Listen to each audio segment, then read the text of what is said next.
Guys, we're back up in action live as it comes here on the Outdoor Drive podcast, and we're joined with Brian Williams from Williams Woods and Water Outfitters in New Brunswick, Canada. Steve, are you proud of me? I did it.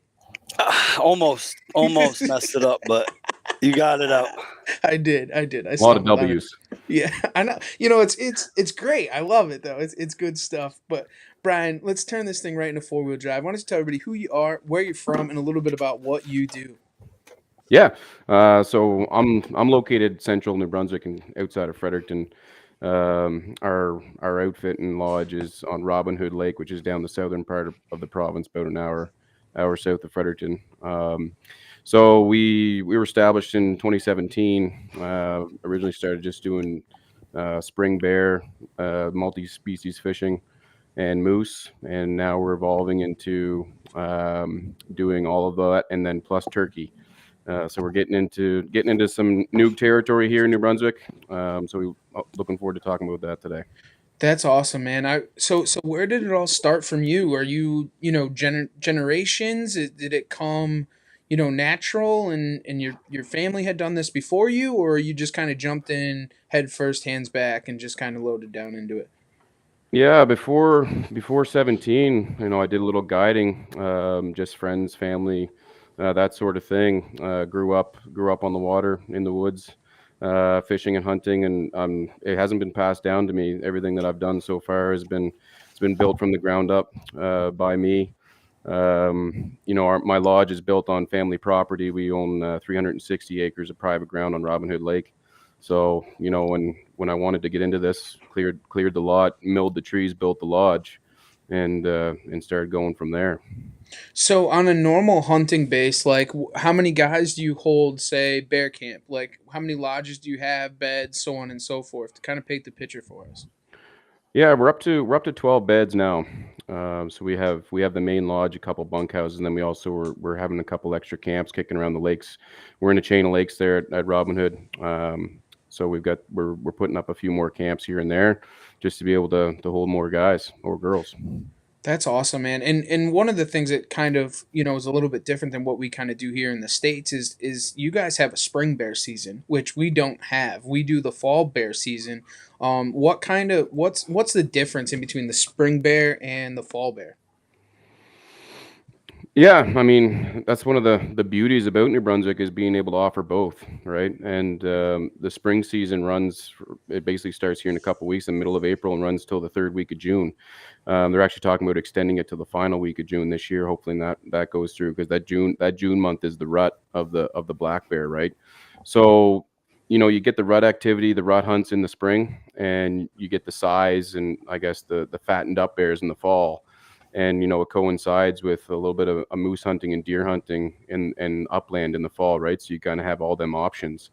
In the spring, it's nice because there's not much going on other than fishing, so you get that spring bear option. And now with the turkey hunting that has just been going on for the last 4 years, we're starting to have quite a bit of different types of packages you can put together here. So That's really cool. And what is the licensing? Like how hard is it to get a license? Is it over the counter? Is it pretty easy to kind of get? The prices on that stuff for non-resident? for bear, it's so there's several ways you can get a license. Outfitters and guide services, a lot of them have an allocation of tags that renews every 3 years. So there's that way you can go directly through an outfitter or guide with one of their allocated tags. You can enter through a draw that happens in February, and that draw just ended up closing a couple weeks ago. So you can put in for a non-resident bear there, and then what happens once that draws over, any of the allocated tags in the draw, in certain zones of the province, that are left over, kind of go over the counter type deal. That's awesome. Can you have to have an outfitter though if you draw a non-resident? You can't DIY it, right? No, you still have to hire a guide. Right. Yeah. You don't have to go through an outfitter per se. If you draw a tag through the draw, you can just hire a guide. Like there's two types of guides in New Brunswick. There's guide one and guide two. And guide one is basically a guide that can take someone hunting and charge money for it. You can't participate, in the hunt. Guide two is like a license to a company. Right. Is it like like main guide service, right? Like it's a pretty extensive class. Like you need to, it's pretty much a college course. Is that the same for it is in Canada for you guys? I wouldn't say in New Brunswick, no. It's I'll say we're a little bit behind the times in that sense. Right now you go to become a guide, you go and you study the hunt and trap book, the fishing regulations, and how to become a guide in New Brunswick, and you write a test. It's not as extensive as Maine, like the Master Guide and things like that. But our Outfitters and Guides Association that I'm a part of, United Guides and Outfitters Association of New Brunswick, UGO-MB. So we're actually right in the mix now of developing higher standards and building a guide training program that we're going to implement here in the province and kind of up the standard for guides and outfitters. So Is you're that actually the. Oh, sorry. go ahead, I Steven. was going to ask you, is that what is it, United Guides and Outfitters in New Brunswick? Is that a newer thing? Because I hadn't really heard about it until I met you. So how long has that been around? Yeah, so it's been going on for about a year now. Okay. We just rolled over, I guess, a year anniversary of an existence. Yeah. And you play a pretty big part in that, don't you? Yeah, I'm the president of the association. Yeah. Cool. Yeah, It's so got we've got about 50 outfitters as members, 100 plus guides, and then so there's different levels of membership, and then we have some associate members too, like the cook staff and anyone that wants to really just be involved in the industry. There's different benefits of levels of membership. So getting newsletters or deals on insurance and those types of things. So depending on where you're at in the levels, it's different benefits. is the province itself pretty good to the outfitters, like as far as like if you start to bring more customers in or so they kind of feed back on it? Just, I will say that within the last couple years, the province is really stepping up its game. I think it's just gone a little bit by the wayside, the hunt fish sector, with tourism and things like that. But over the last couple years, they've really started paying attention to it, and really assisting us and putting New Brunswick on the map, I'll say, which is huge. And our association has already been recognized as the voice of the industry for both DNR and tourism. So them helping us advertise what New Brunswick has to offer and going on the world stage is that's what's going on in the next year. And so I think you're just going to start hearing more and more about us. And I think it's kind of important, honestly, too, because like there's a lot of people that are in the states that like to do travel hunts, and a lot of them don't realize what it is, or what the resources are to be able to go somewhere. I mean, to go over state lines. I mean, even with a firearm or whatever the case may be, like it's kind of an overwhelming process. And what is actually available to them, because the hunting resources in Canada are incredible. Hmm. Yeah, and I'll speak right across the country. Yeah, it's unbelievable. But in New Brunswick itself is a real hidden gem. A lot of people don't even know where we are, from the States especially, right? And New Brunswick, for big game, for black bear, for moose, for whitetail, all the multi-species of fish here. The upland and the waterfowl hunting is incredible. You've got all kinds of options here, and it's just not exposed yet. And that's kind of the motive of our association, is to do that. Yeah, and the moose hunting, that's on a draw, right? Or a non-resident draw. Yeah, so there's two ways to obtain a moose tag as well. One being the province has a draw for outfitters, so we don't have an allocation of moose tags. So we're very very fortunate and lucky to get one, as a legitimate outfitting business. And then there's a non-resident draw on top of that with a separate pool of tags, and that's the only two ways to get a moose license. And there's Is not a it lot of them. is it like I'm sorry that I keep going back to Maine, but I think it's like the most Mm. kind of like in our world, right? Where like Maine moose hunting in itself is like it's almost a once in a lifetime tag, where some guys will put in for that allocation for 30 years and never draw. Mhm. Or they might draw the first time, but they'll never draw again. But like, is New Brunswick in that same terms when it comes to non-resident? Yeah, it's unfortunate because I guess the residents here are in the same boat, but we have a pool system where 0 to 4 years, you get one ballot in the draw, and then 0 or 5 to 10 or whatever, it triples up until 20 years. Where basically, if you haven't drawn a tag in 20 years, you have like a 94 to 97% chance of drawing a tag that, and beyond that. So there's people that have gone 20 plus years in the province, and not got a license as residents. Mm. So non-residents, that draw that they have isn't a pool system. So you don't get credits every year that you apply. So you just might get lucky sometime, you know. And to be honest with you, they only have, I think, sometimes between 25 and 40 non-resident moose licenses through that draw every year. And I'd probably take a guess that there's anywhere from 9 to 15,000 people that probably apply for those few tags, right? So it's quite special. And And yeah, go oh, ahead. go ahead. No, no, please. No, I was just gonna say, I'll vouch for New Brunswick. The moose hunting here is some of the best in the world for sure. And that's what I was gonna ask you is like what is like the standard when it comes to taking a trophy moose up there? Like what are some of the guides trying to shoot for? And obviously with it being the way that it is, what are you guys trying to accomplish in shooting a trophy moose? Yeah. So another thing about the moose season in New Brunswick is it's 5 days, and that's it. And so it's a huge event, for both residents and outfitters and guides, for being a Tuesday to Saturday hunt. You got 5 days to get this done, and potentially that's your only tag for 20 years, right? So there's a lot of pressure, very weather dependent, and it always falls on the last full week of September, but not overlapping into October because of upland and waterfowl season starting on October 1st in legislation.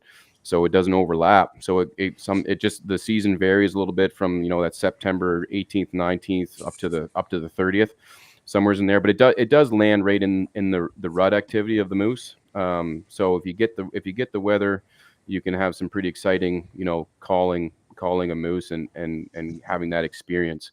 But it is a pressure hunt for sure. It's 5 days. That's crazy. I mean, but it's a good thing though, right? Because you kind of get it done and over with. The population is staying sustainable. You have the 5 days, you get it done. And one of the things you just said, Tuesday through Saturday, like that's you're doing it during the week. So like Yeah. it's down to business. Like the guys that are doing it for the right reasons. And like obviously they're trying to take, a caliber of moose, a higher caliber, mature caliber of moose before they're taking just any old moose, I'd imagine, right? Yeah, the nice thing about the moose tag, when you do draw, it's any sex or whatever, right? Okay. Calf cow or bull. Um, you know, I guess myself personally, I challenge myself every year to try and beat the one that I got last, Mhm. and I go for the wide, the inches on the rack and things like that. It doesn't always work out, but we're you're looking at an average adult bull in New Brunswick. You can get high 40s as pretty common, and then once you get into the 50s, and you can even get up to the 60 to 65-inch bulls, and they're monsters, right? They weigh 1,000 plus pounds, Mm. so it's that's what we go for, I guess. We don't I, shoot cows, but you can. I imagine it's just like any other 5 day hunt, especially weather dependent, right? Everybody wants a 50 or 60-inch bull on Monday and Tuesday, but once you get through Wednesday or Thursday, you start getting a little less selective. The standards drop. Yeah, the Yeah. standards drop. And are you starting to see that decline in population over other problems with the moose herd like we're starting to see in the States?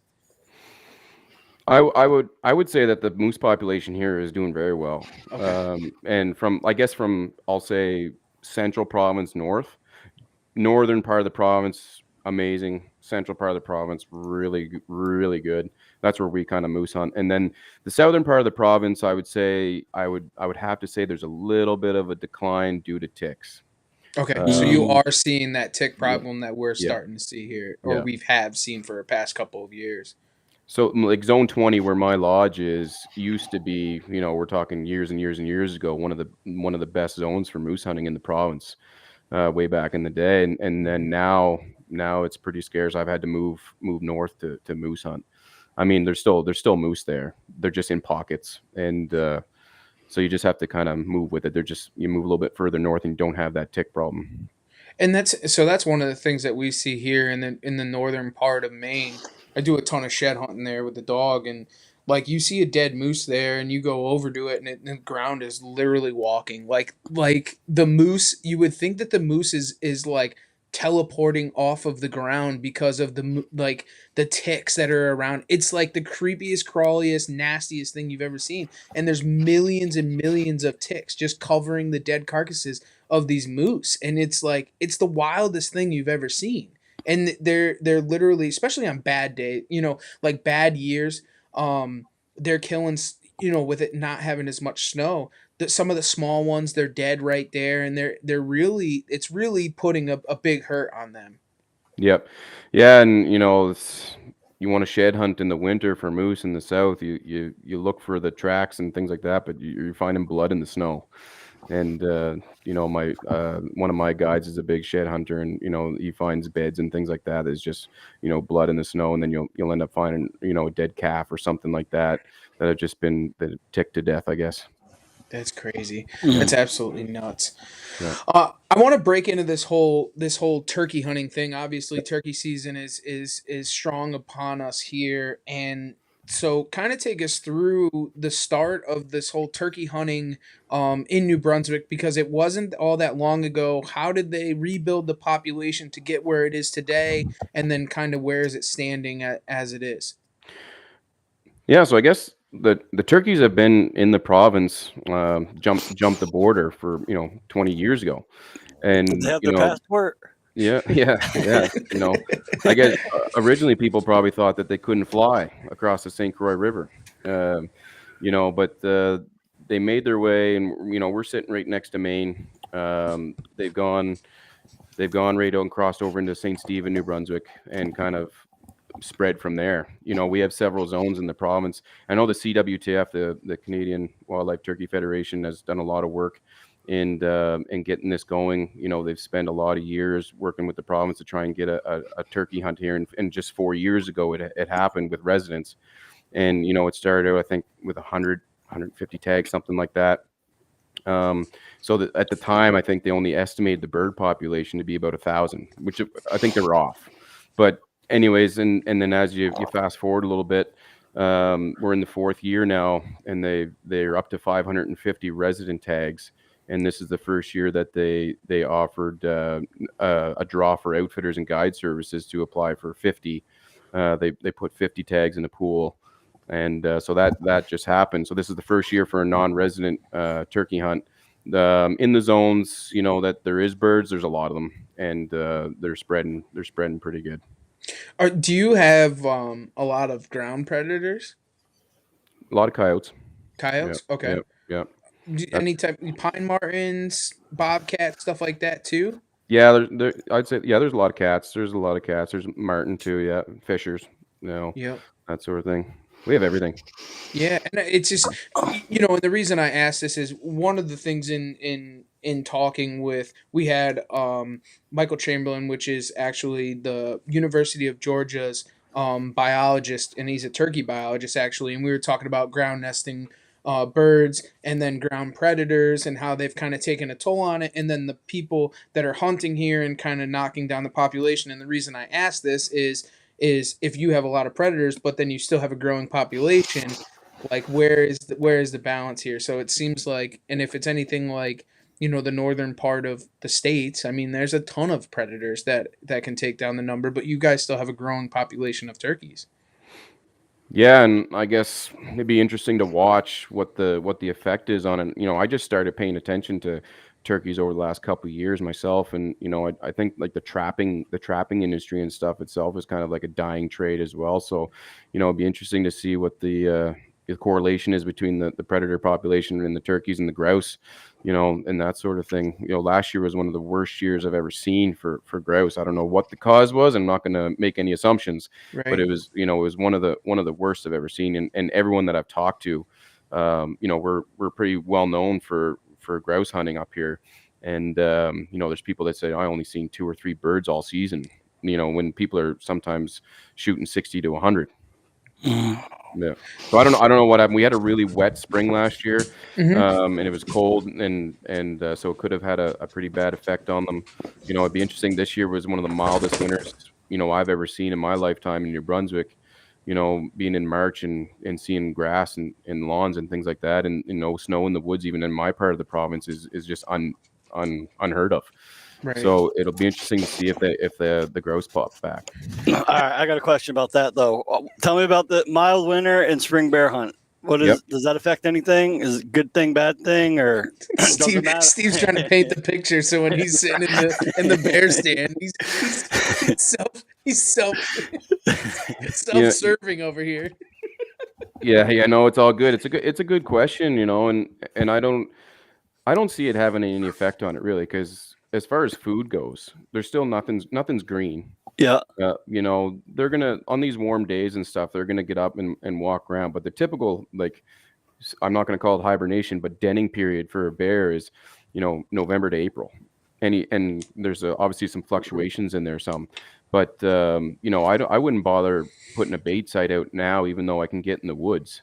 I don't have any bear hunters showing up here till May 19th. What's the point? There's nothing. Until the bears start moving and eating green grass and drinking lots of water and getting their guts rolling again for the year. I don't see it having any effect on the, as far as it's not going to knock the rut back into May or even earlier than that or anything like that. I don't think so anyway. And that's and you know and you struck the chord kind of, because when you're spring bear hunting, my understanding is it's a rut thing. So Mhm. like them bears are still going to come in, and all your, I mean, correct me if I'm wrong, you're putting the bait out there, the other bears are coming there, and then them big boars are kind of searching for bait site to bait site to bait site, kind of like a buck going from feed to feed to feed, checking out them does.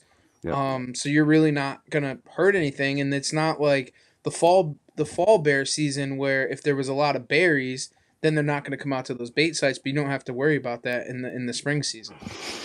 Yeah, I know. Like, there's a lot to bear baiting, I've had bears on baits, in April, at the end of April. I could probably, put somebody on bear at the end of April, the first week of May. I just choose not to start hunting till the last 2 weeks of May and into June because of the excitement of it. And you know, I guess in May I always consider it, it's a numbers game. You got a lot of bears going and starting to really feed heavily. There's no competition for natural food in the woods, so they're coming to the baits. And so you're basically just watching one go by and waiting for the next one. And in June, when what I tell hunters hunting with me in June is all bets are off. I don't know what the schedule is going to be. The smaller bears and they're still going to be at the baits, and then all of a sudden you're going to see something walk through that seems to be hiding under that log over there for all season. Just decide to pop out. Those big boars they just come out of nowhere in June. So that's the thrill of hunting in June. You still get the numbers of bears, but then you get them big roamers that you haven't seen all season, or just ones that have shown up, and that's what's fun about the rut hunt.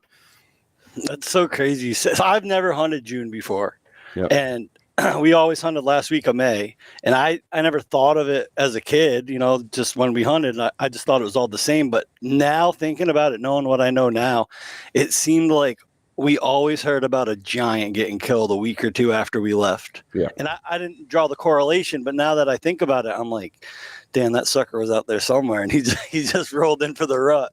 Yep. Yeah, like we've killed, like, honestly, we've killed our biggest bears in June, but we've killed big bears in May, but it's always been the ones that we know we can almost give them a name, Hmm. right? Right. It's It's the probably ones in similar to like whitetail hunting, right? You can get that early season big buck on a food plot. He's coming in every night like clockwork, or that November rut. He could come from 5 miles away and he just shows up that night. yeah, and they just start coming out in daylight and just doing their thing, right? So Is that when it's the rut like that, like two boars getting into a bait site? That's where you start to see those big fights on bait sites, and like the craziness just come unveiled. yeah, I'd say you start seeing that chasing activity and stuff going on earlier than that. The very first of June, late May, you'll start seeing them chase each other around. By second week of June into later June, they've kind of established themselves, and you'll hear a lot of vocalization and stuff like that. But I think a lot of the like the chasing and the fights is a lot of younger ones just trying to figure it out. The bigger guys just know when to show up, and they don't have to do anything other than waddle in, and everyone else just scatters. That's nuts. Do you have a lot of color phases in the area where you're at, or is it all just a lot of blacks with white patch here and there kind of thing? Yeah, I'd say, as far as cinnamon and chocolate, extremely rare to non-existent. We've I could probably pull a trail cam pick of one in all of my years doing this, and there's some other people that have had a couple, on their baits and things like that, but it's so rare. I would never advertise or anything saying, "Come here, you have a chance at color phase." Not happening. Right. It's but as far as big blacks and big nice white patches on the chest, we have a pile of those.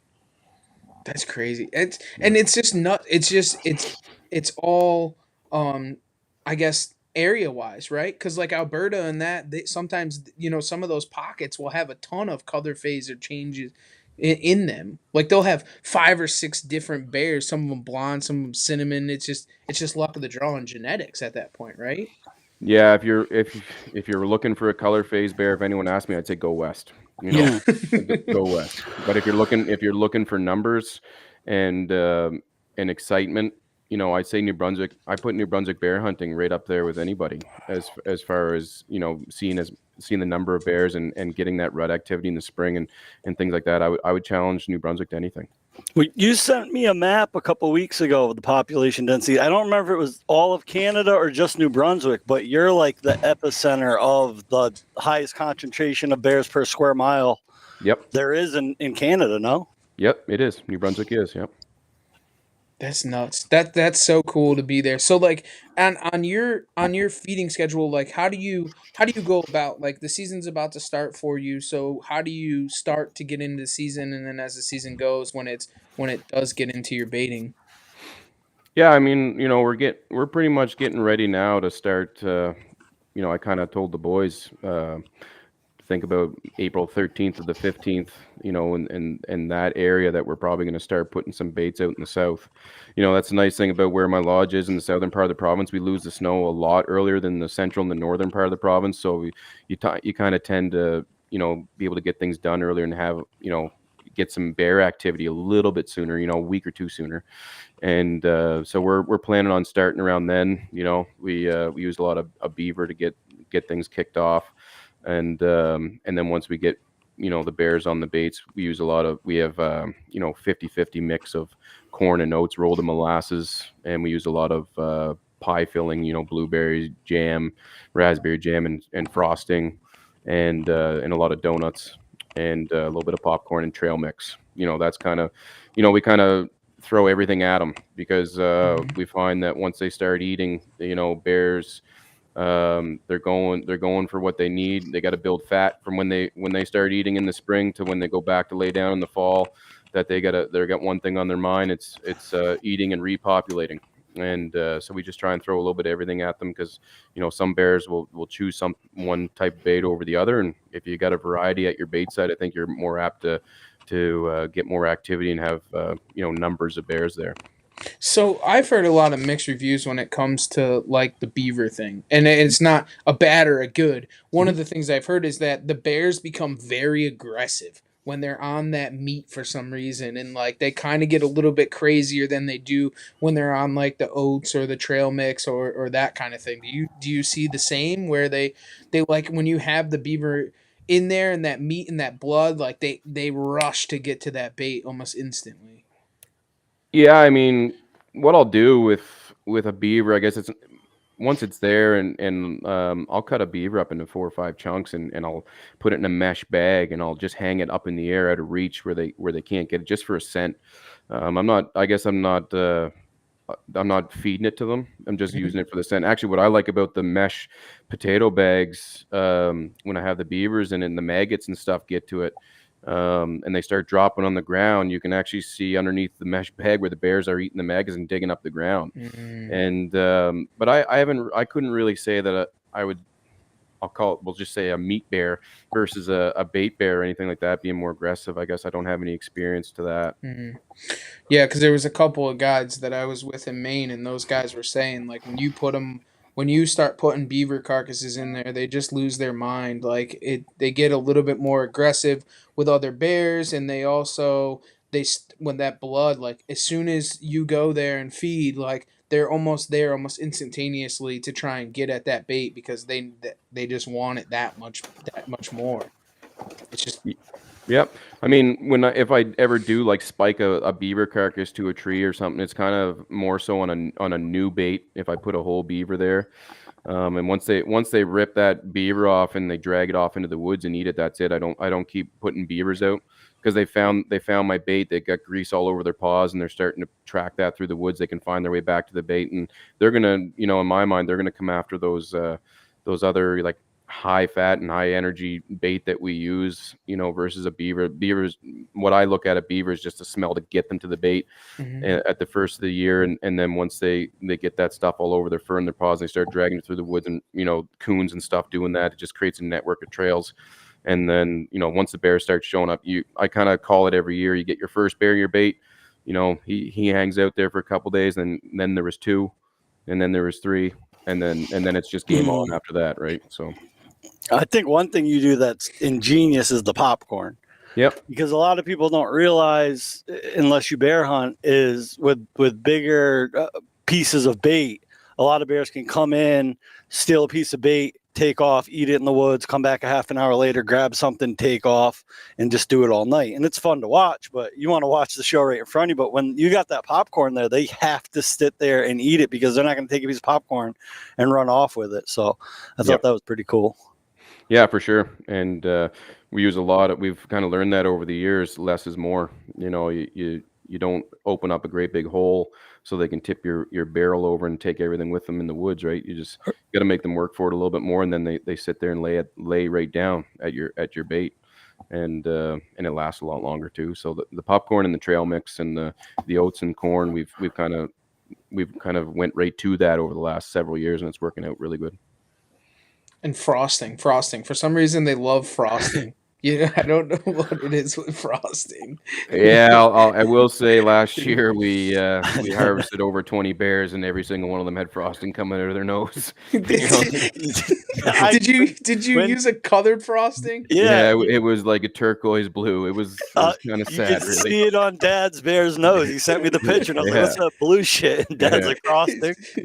What about the grease Aruba? gun? It was Aruba blue.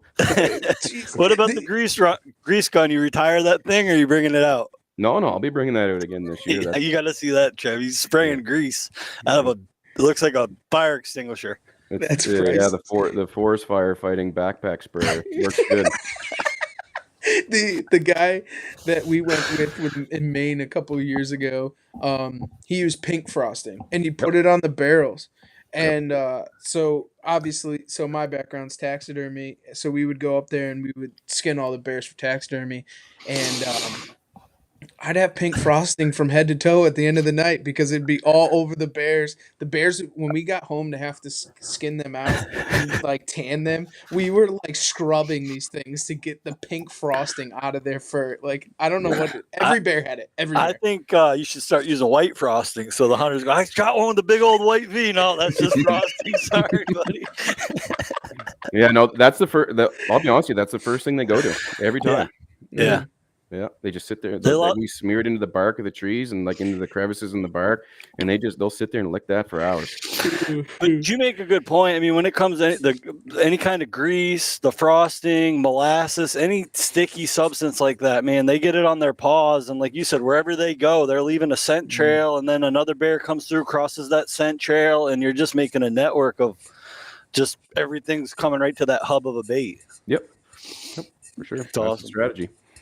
Do you have any crazy stories about bear hunters, like just being in like the weirdest situations or scary situations? Like, I know as a guide, right? Being a guide, just like you have those one-offs that are like, dude, I cannot believe that person put themselves in that situation. Like, why are we here and why are we doing this right now?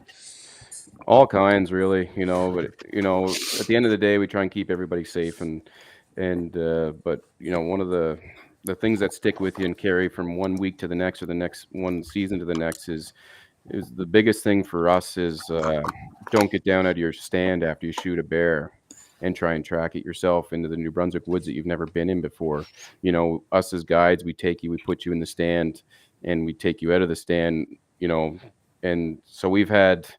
I guess the one story when someone asks me that question that jumps out at me is that we've had a hunter that we go over this in the orientation, and you get excited after you shoot a bear, obviously, and he got down out of the stand and he tracked his bear only 30 yards off in the woods, and it was dead. It was a perfect shot, massive blood trail. But what happened was when he turned around to go back to his stand, he ended up 250 meters way down in the woods. Just walked right by the stand, and so that was a stand that actually had really no service, just a radio. And so I know the guide went in that night, and it was he shot that bear getting closer to dark. So we try and pick up all our hunters within half an hour after dark, we'll say, at the last hunters being picked up. And he went in there with the flashlight and he shined his light up in the stand, and there was no hunter there. So that was really scary for the guide. And when he yelled the hunter's name, he just heard a little faint, like, yeah, hello, or whatever, way down the woods. And we went and found him. But what the hunter told us was he knew he was lost, or turned around, however you want to say it. And he found a rock in the middle of the woods. And he said, I'm staying on this rock for the night. He had himself convinced that he was staying there for the night. And but anyways, it all worked out, but I can't stress that enough, because when you're in unfamiliar territory, and again, if the bear is dead, it's dead. It's not going anywhere. So when we come in there to get you, we kind of know the area. We've traversed it all, and that's, I guess, when you ask me a crazy story, that's one of the ones that jump at me. I guess I'll tell you another one that's pretty bad. We had a hunter shoot two bears in one evening. You are allowed to shoot two bears in New Brunswick, but you have to tag the first one. And we had a hunter shoot two bears by accident. And what happened was he shot the first bear and it ran off. And he got us on the radio. And on our way in, another bear come in. And he thought it was the same bear coming back to the bait, and he shot that one. And so this was at dark, and we get in there, and the bears weren't around the barrels. We only found a little speck of blood. So, we don't put all our human scent all around our baits and behind, like at night. We'll back out and go back in the morning and track these bears. And I thought about it all night that night when he told me the story, because he told me when he shot the first one, he saw kind of some guts protruding from the exit hole, and when it ran off into the woods. And then I started thinking about his story about when that second bear came in and he said it looked like it was limping. I was like, that sounds like a boar just doing his strutting his stuff, coming into a bait, and thinking that a bear's not going to come back in to eat after he's been shot. So I thought about that all night, and then we go back in the morning. I asked him some more questions, and sure enough, when I got there at the bait site, and I got out of the truck, and I saw a crow take off out of a tree. I was like, I know there's one over there. And walked in. I found that bear right away. It was only 60 yards off in the woods. And I said, where'd the first one run off? And he kind of pointed in the direction. That one wasn't very far either. So I'm standing there with two bears dead on the ground. So, I had three people there looking at me. What are we going to do? The only thing to do is call DNR. Called DNR, reported myself as an outfitter, and they sent the COs out. And they're really good about it, actually, us reporting that, doing the right thing. They made us drag both bears out. They made me gut and clean both bears and bring them back to the DNR station. And then they ended up seizing the second bear that he shot and letting them tag the first one that he shot, and no fines. So it could have ended a lot differently, but that's, again, you pull the trigger once, and you think you got a hit, you don't need to shoot again. That's another thing. And people get excited, like it is what it is, but you have to make and go about the right measures. Like if Yep. if you shot a turkey that didn't have a beard or whatever, you just take it like a man, take it on the chin, and just call it in and just say, hey, listen, this is an honest mistake. Whatever you want to do with it, you're going to do. And especially you as a guide, you're not going to give up your livelihood. Like, what are Nope. you going to do? Like, it's him or you. Like you have, 100 paying customers that are coming in after him. Like, I mean, it is what it is. You didn't do the wrong thing, but you're going to do the right thing now. And that's, Yeah. and that's the most important thing to do, I guess, as a guide, right? Yeah, that's the moral of the story, and I think there was probably some questions up in the air, like, oh, let's just, the guys are, let's just take the biggest one or whatever. But at the end of the day, you can't do it. You can't do it in our line of work. It's we could have drug both of those bears out or one out, and there'd be red and blues sitting right there at the truck. Us coming out of the woods, you just never know. So you just, as a guide and as an outfitter, you do the right thing, and you should never have any problems. Yeah. So with bear hunting being an afternoon thing, what kind of other activities do you do during bear season? Yeah, so we like our lodge being on Robin Hood Lake. We've actually got great brook trout and landlocked salmon fishing right in the lake in front of the camp. So our typical day, you wake up in the morning, you can sleep in. We don't bear hunt in the morning. Sleep in, get up, and we feed you a big breakfast, and you can go fishing, kayaking, hiking, whatever you want to do. And then we have a big meal at 1:30. That's kind of the dinner, and then we'll put hunters out in the stands 3 to 3:30 in the afternoon. You're there till dark, and that time of year it's dark around 9:30. So when you come back from your hunt, you're soup sandwich buffet type deal. But yeah, that's kind of a typical day. That's cool. Yeah. And then you're trying to add in this whole turkey hunting thing too. Like if you are able to draw some tags, you're gonna kind of do a feathers and fur kind of thing where you can turkey hunt in the morning and then bear hunt in the afternoon. Now, The now, old now we're talking The good Tim time. Hortons combo, I'm calling it. The Tim Hortons combo, I like it. Yeah. Yeah. Yeah, no, it's a new thing. It's but it's kind of really cool. Our turkey season is May 13th to the 25th. We'll say, it's only a 2-week season here, and it overlaps with spring bear. Easier in the south again because of the time of year. So it is exciting, and yeah, it's going to be a lot of work to do it, but we've got plans now, about the turkey hunt in the morning and the bear in the evening, and I think there's a big enough window in between where you can get rested, get fed, and switch gears and get out into the bear stand and still have a good evening hunt. So I'm really looking forward. This year I've got three non-resident turkey tags, to do that, to try and accomplish that. It's kind of a new challenge for me as an outfitter guide, is to put somebody on a bird in the morning and put them on a bear the same day and get a picture with them both in it, right? So you can't do that anywhere else. No. You just can't. And so I think it's really exciting. No, that's super cool, and as a guide, like that's a grind, dude. Like trying to Yes. find the bird. I mean, it's first light, trying to get after them, and then you're up till chasing bears till 10, 11 o'clock at night. I mean, like that's a lot of stress and a lot of time that's putting on to you. Yeah, and I'll never claim to be any type of turkey expert because I'm not. I'm getting interested in it. I want to learn a lot about it, and I'm just asking questions. But I've got guides that wanted to get into this stuff and wanted to work for us, and that are really taking this on as far as the turkey hunting goes. So I'll stick with the bears, and they run the turkey show, and we're just going to combine it and hope for a good hunt. I've heard you call moose before. I think you'll get the turkey call down in no time. You'll be all right. I'm awful at turkey calling. Yeah, yeah. It's not easy.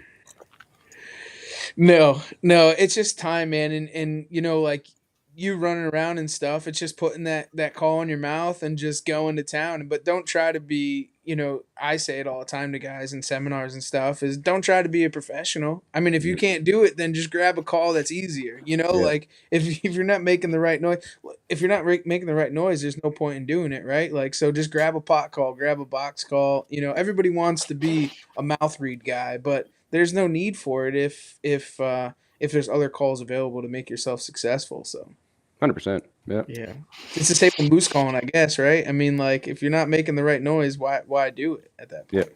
yeah. I've That's seen crazy. him call moose in before. He knows what he's doing. Yeah. I wouldn't listen. I seen the pictures, dude. I don't doubt it in any way, shape, or form that. And that's all natural voice, right? You're not using a moose call. I use a bunch of, like, I use a cow call with my mouth, and a bull grunt. I'll use when I'm doing the bull grunt, I sometimes will use one of my resin horns, just to get a little bit of an echo. Like an amp horn. Yeah. Yep. Can you give us a run? Can you give us a good run?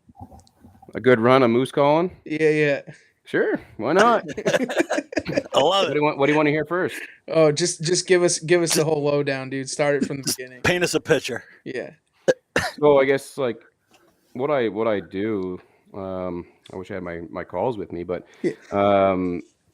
I act like both a cow and a bull, because that time of year there's a lot of back and forth going on between bulls and cows, and I kind of start off with a cow call in the morning, and then I'll walk 50, 60 yards, and I'll start acting like a bull, and raking the trees and grunt a little bit. I'm a really aggressive caller. Some people say, "Oh, you got to be quiet, you got to be quiet." Moose aren't quiet. They're really loud, and they don't walk quiet when they're in the woods. They break branches. When they're calling, they're loud. You can hear them coming for 400 or 500 yards away. And so I'm pretty aggressive. I'll just go back and forth until I get an answer and just move down the wherever I'm hunting. And in the morning I'll try and sound like a cow, just kind of getting up out of a bed, and doing a couple little whines, just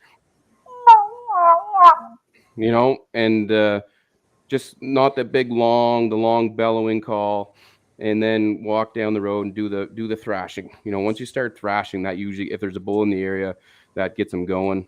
They're territorial in your bull gun, and when you hear that, they start coming. You just do what the bull does. The bull rakes, he grunts, you grunt. If he rakes, you rake, and then they'll just bring them right to you. We shoot a lot of moose at 10, 15 yards, and so that's the challenge for me, is I try and get people as close as I can to a moose. It's way more exciting. I know last fall we shot the bull the second morning, and the hunter on his third shot was running away from the moose. That's how close it was. And I was actually getting nervous, and I didn't know where to go.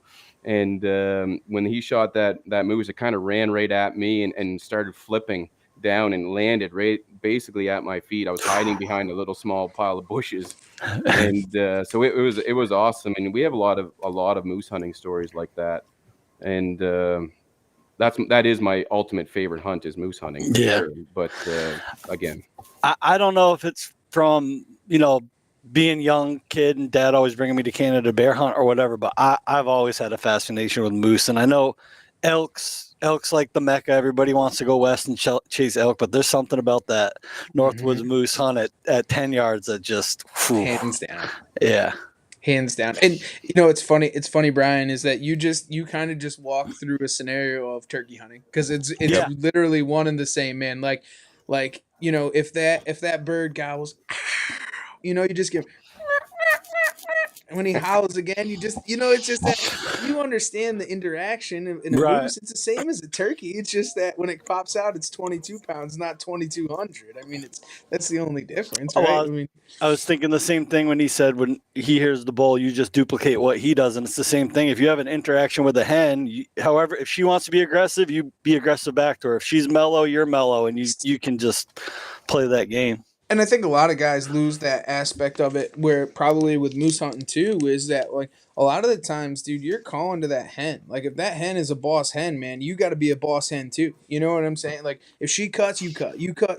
You're trying to overpower her, just like you are with moose hunting with a bull moose. If he's raking, you're raking. So you got to kind of you're just building that full circle all the way down the pipe. So it's one and the same. Any interaction calling with an animal is just incredible as it is. But when a 2,000-pound moose steps out the bush, I guess it would be a totally different ball game. yeah, and that's what there's a couple different ways to get a moose in New Brunswick, and being a 5-day season, we have a lot of woods roads. We're a forestry province. There's a lot of woods roads, a lot of clear cuts, and moose they're not afraid of anything. They don't mind standing out in the middle of a big clear cut. If there's food out there, they don't care. And so there's a lot of moose that just get dumped and driving. I call them Detroit drive-by shootings. And and there's nothing wrong with that. I've done it on like the last day, like Hail Mary. But I'll go right into the thick stuff. Right at the beginning of the season, I'll call where you can't see 50 yards, and people call me crazy. But I'm 25 for 25 on moose hunts, doing it mostly that way. And there's nothing more exciting that if you can get in there right with them and interact with them, because like I said, moose aren't scared. If you get a bull pissed off and he rolls his eyes back in his head, he's gonna come and run you over. And he doesn't care about smell at that point. He's just ready to fight. He's got But one thing Now, on his mind. is there a yeah. lot of take me through like the pre-hunt, like scouting for moose? I would imagine it's again similar to turkey. Are you out a week or two before that 5 days locating bulls and dropping so like opening day you can go here hunt this moose. If that don't pan out, there's another one up the road and another cut, and you can just kind of chase pins around and trying to find one. Yeah, I always have backup for backups, and but I start scouting for moose as soon as bear season's over in the spring, July.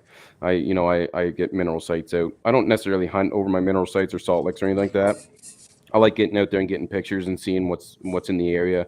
It all changes come September. September, once September comes, the second week of September comes around, then I start looking for sign where bulls are setting up their territory, raking trees, walking down roads and just smashing alder bushes and stuff like that. And then I kind of follow the cows all summer, because the cows don't necessarily change a lot of their ranges. The bulls are going to come to them, right? And but if you start finding roads that are all tore up and stuff like that, you'll find branches and leaves all over the road where they're hooking. And that's where it's a pretty good spot to start anyways. And yeah, I always really don't really decide where I'm hunting opening morning, probably until the weekend before. Even Sunday before Tuesday I have my, say, 5 spots.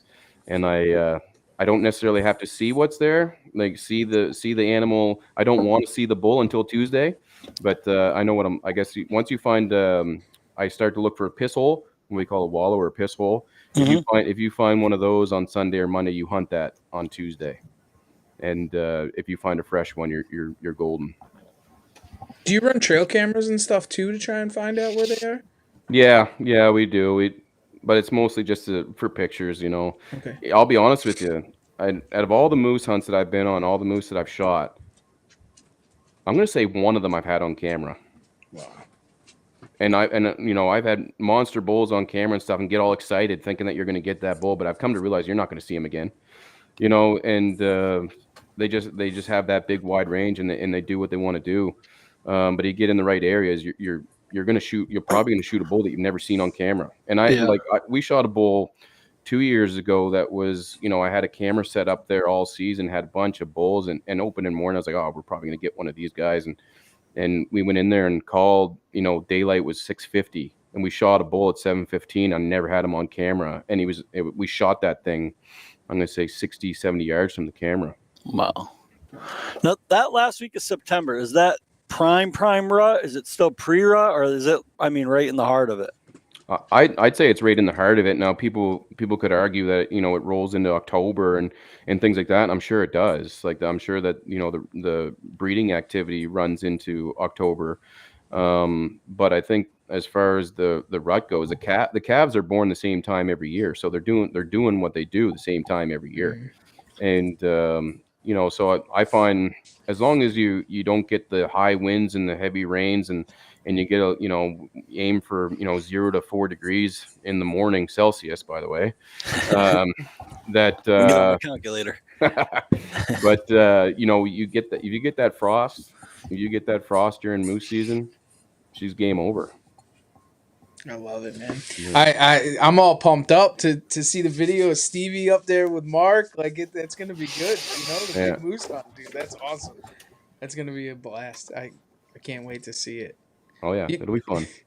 Either Brian kills Steve or Steve comes home alive. One of the two. No, I'm just kidding.